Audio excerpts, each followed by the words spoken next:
భావించితేనే రేపు దీని నుంచి బయటపడి రేపు మళ్ళీ అధికారంలోకి వచ్చేటువంటి దానికి అడుగులు వేస్తాం. సో చెప్పండి.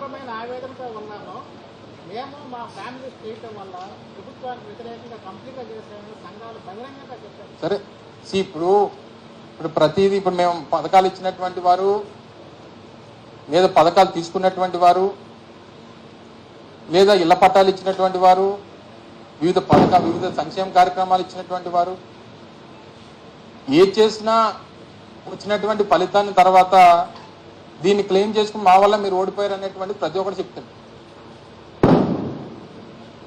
ఇప్పుడు పనిచేసేటువంటి ఉద్యోగస్తులు ఇప్పుడు సిపిఎస్కి సంబంధించి ఒక ఆల్టర్నేటివ్ని మేము ప్రభుత్వంలో ఉన్నప్పుడు ఒక ఆల్టర్నేటివ్ చూపించాం, దాన్ని వారు యాక్సెప్ట్ చేయలేదు. సరే కొత్తగా ఏర్పడినటువంటి ప్రభుత్వం నిన్న పవన్ కళ్యాణ్ గారు మాట్లాడుతూ సంవత్సరంలో దానికి పాత పెన్షన్ విధానం తీసుకొస్తామని.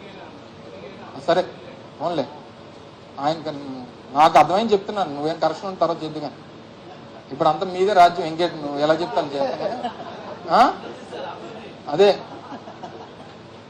ముఖ్యంగా మీ ఏబీ అంది కదా. సో వారు చెప్పిన సో ఈ వచ్చినటువంటి వారు చెప్పినటువంటి దాన్ని కూడా స్వాగతిస్తాం డెఫినెట్గా.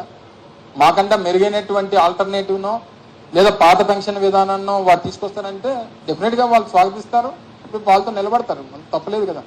సో ఏం చేస్తారనేటువంటిది మనం కూడా ఇంకా వాళ్ళు ప్రమాణ స్వీకారాలు చేయలేదు, ఇంకా మనం కూడా ఇప్పటి నుంచి చేసేలా వారు సంవత్సరం సమయం ఏదో అడిగినట్టుగా వాళ్ళ సంవత్సరం టైం ఇవ్వాల్సిందిగా కోరినట్టుగా చూశాను నేను. సో ఏదేమైనప్పటికీ వాస్తవంగా మాట్లాడుకుంటే అంటే పచ్చిగా మాట్లాడుకుంటే జనానికి ప్రజలకి ఏం కావాలనేటువంటి దాన్ని కానీ ప్రజల తాలూకు సాటిస్ఫాక్షన్ లెవెల్స్కి చేరడం అనేటువంటిది ఏ నాయకుడి వల్ల సాధ్యం కాదనేటువంటిది అర్థమైంది. ఏం చేస్తే సాటిస్ఫై అవుతారనేటువంటి దాంట్లో కూడా ఈరోజు ఇన్ని చేసిన తర్వాత చెప్పినటువంటి ప్రతి హామీని నిలబెట్టుకున్న తర్వాత సరే మీరు అన్నట్టు 1 or 2 ఇష్యూస్ ఏదన్నా ఉన్నా ఈ స్థాయిలో నిలబెట్టుకున్న తర్వాత కూడా వాటిని ఏ రకంగా మనం సాటిస్ఫై చేయలేకపోయాం అనేటువంటిది ఫలితాల్లో అర్థమవుతా ఉంది. సో దీన్ని ఏ రకంగా ఓవర్కమ్ చేయాలనేటువంటి దాని మీద ఏ రకంగా దీన్ని ఏ రకంగా పాసిఫై చేయాలి, ఏ రకంగా కరెక్ట్ చేసుకోవాలనేటువంటి దాని మీద డెఫినెట్గా సమీక్ష జరుగుతుంది. అది గవర్నమెంట్ ఉద్యోగస్తుల లేకపోతే ఇంకొక వర్గం అనేటువంటిది డెఫినెట్గా దీని మీద అందరూ కలిసి మాట్లాడుకొని నిర్ణయాలు తీసుకుంటాం.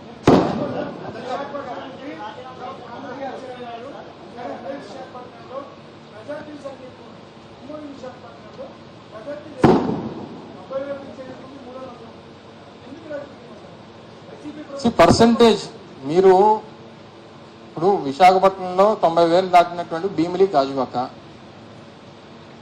భీమిలి గాజువాక రాష్ట్రంలో 2 అతిపెద్ద నియోజకవర్గాలు. రాష్ట్రంలో అతిపెద్ద నియోజకవర్గం ఫస్ట్ భీమిలి, రాష్ట్రంలో 2వ అతిపెద్ద నియోజకవర్గం గాజువాక.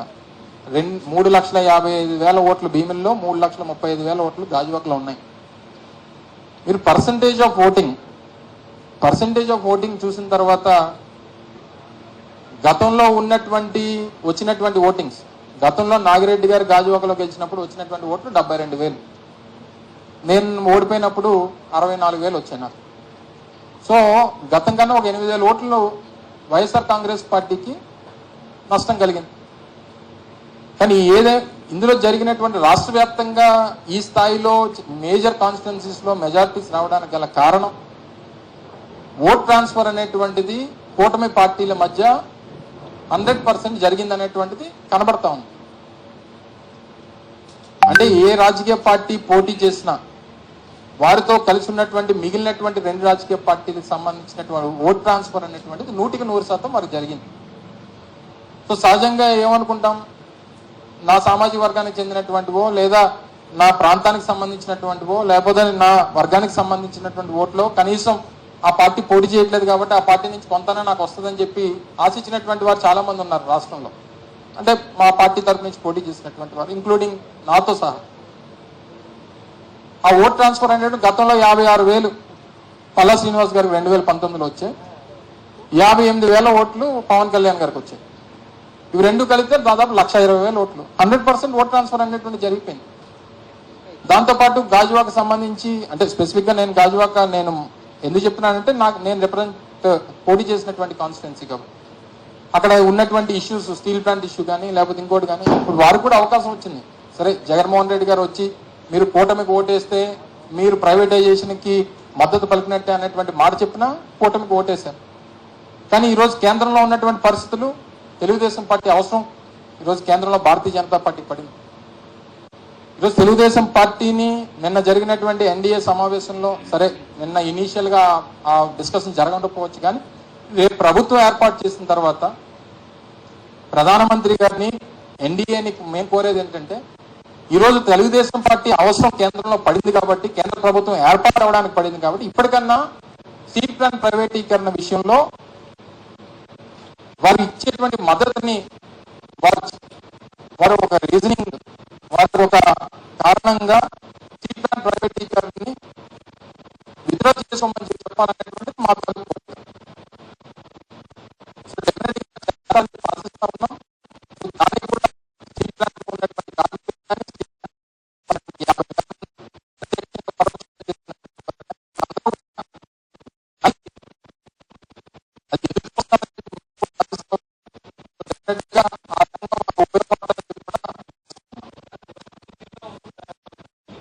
ఎప్పుడు వచ్చినా చాలా క్లియర్ గా ఉన్నాం. ఎవరితో జాయిన్ అవ్వాల్సినటువంటి అవసరం మాకు లేదు. మా 40% ఓట్ షేర్, 40% ఓట్ షేర్ ఇప్పటికీ కూడా వైఎస్ఆర్ కాంగ్రెస్ పార్టీకి చదవకుండా మా 40% ఓట్ షేర్ మాకు ఉంది.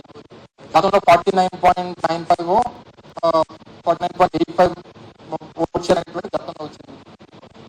ఇప్పుడు 49.85% గతంలో గత ఎన్నికల్లో వచ్చింది. ఇప్పుడు 40% వచ్చింది. 100కి 40 మంది వైఎస్ఆర్ కాంగ్రెస్ పార్టీ పక్షాన ఈరోజు ఇప్పటికీ నిలబడి ఉన్నారు. ఆ ఓట్ షేర్ అనేటువంటి దాన్ని తగ్గించేటువంటి అవకాశం కానీ ప్రసక్తి కానీ ఉండదు. దాన్ని మళ్ళీ పెంచుకునేటూనే వెళ్తాం. దీనికి అనేక ఉదాహరణలు పక్కన ఉన్నటువంటి రాష్ట్రాల్లో గతంలో జరిగినటువంటి ఎన్నికల్లో అనేక ఉదాహరణలు ఉన్నాయి. 91లో జయలలిత గారు 234కి 228 సీట్లు గెలిచారు. 234 సీట్లకి 228 సీట్లు గెలిచారు జయలలిత గారు. కేవలం 6 సీట్లు డిఎంకేకి వచ్చాయి 1991లో. 1996కి వచ్చేసరికి 230 సీట్లు డిఎంకేకి, 4 సీట్లు ఏడీఎంకేకి వచ్చాయి. రాజకీయాల్లో ఇటు అటవడం అటు ఇటు అవ్వడం అనేటువంటిది సహజం. డెఫినెట్ గా అనేక ఎగ్జాంపుల్స్ అనేటువంటివి మనకు ఉన్నాయి. అందులోని ఆంధ్ర, తెలంగాణ, లేకపోతే అంటే ఉమ్మడి ఆంధ్రప్రదేశ్ పరిస్థితులు కానీ, తమిళనాడు పరిస్థితులు కానీ సహజంగా గతం నుంచి ఉన్నటువంటివి మనం చూస్తూ ఉన్నాం. ట్రెండ్ ఎప్పుడు కూడా ఒక పక్కే ఉంటుంది. నేను కూడా చాలా మంది సోదరులతో మాట్లాడినప్పుడు కూడా చెప్పాను, మనకు 95, 100 వస్తాయని కొంతమంది, 140 వస్తాయని కొంతమంది, 60-70 వస్తాయని కొంతమంది చర్చ జరిగినప్పుడు నేను చాలా క్లారిటీగా చెప్తాను. అయితే వన్ సైడెడ్ గా ఉంటుంది, లేకపోతే ఇటే ఉంటుంది తప్ప మార్జినల్ అనేటువంటిది 80% ఉండదు అనేటువంటిది మన ఫ్రెండ్స్ గత అనేక సందర్భాల నుంచి చూస్తా ఉన్నాం.